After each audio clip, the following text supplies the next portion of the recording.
A new development in a city in crisis as drivers continue to reach out to Fox 45 News about their experiences with squeegee kids.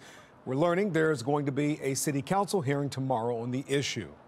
And that meeting will come as the city braces for changes in leadership. Ivan Bates has won the Democratic primary, and if elected in November, he is vowing to clear the streets. Up until now, the city has been reluctant to enforce laws against squeegeeing, but confirming first to Fox 45 News today, Mayor Scott signaled his intent to work with Bates on a change. Rebecca Pryor is live with how that could look. Rebecca?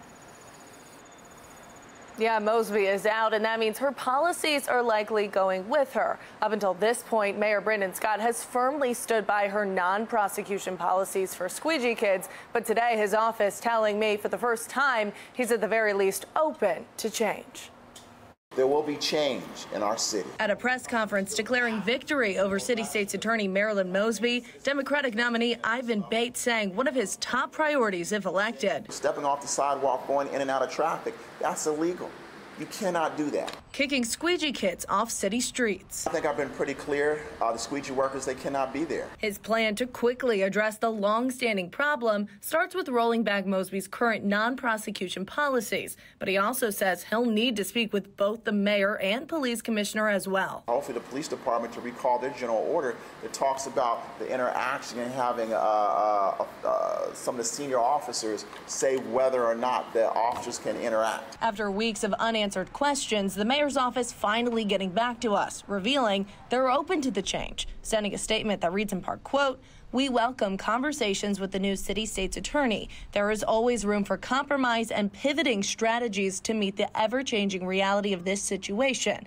The mayor's office also admitting police are currently being told to stand down, saying, quote, "Squeegeeing is considered panhandling. It is a protected activity. Therefore, police cannot remove squeegee workers from corners." However, they go on to say when specific incidents become violent against any individual or their property, police are instructed to intervene and enforce the appropriate laws. The latter contradicting what we've been hearing from drivers and what our cameras have been capturing. He was literally standing right next to me yelling at me. And that's when I laid on the horn and the police officer turned his lights on. Many saying police watching squeegee workers become combative aren't following through with consequences. The police officer looked at me, he said, "I know every single one of those kids' names. They've grown up here, you know, and there's nothing I can do about it." Another instance showing a screaming match with police. I'm just telling you that you can't harass me. We just got here. If people don't want to give you money, leave them alone. Met with nothing more than a verbal warning. It's apparent that police officers are being instructed not to intervene, not to make arrests, and not to bother, harass, or in any way stop the squeegee kids. Sean Kennedy, a criminal justice expert with the Maryland Public Policy Institute, saying a hands-off at all costs approach has to be coming from the top. From the mayor likely, and certainly down from the commissioner.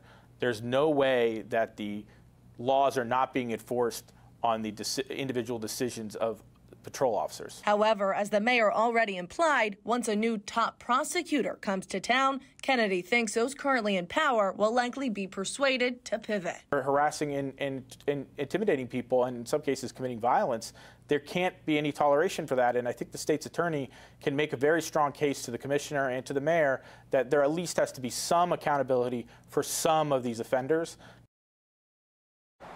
Now, it's important to note while Bates is the predicted pick, he will still have to face independent Roya Hanna in the general election come November before he officially takes office. Reporting live in Baltimore, Rebecca Pryor, Fox 45 News.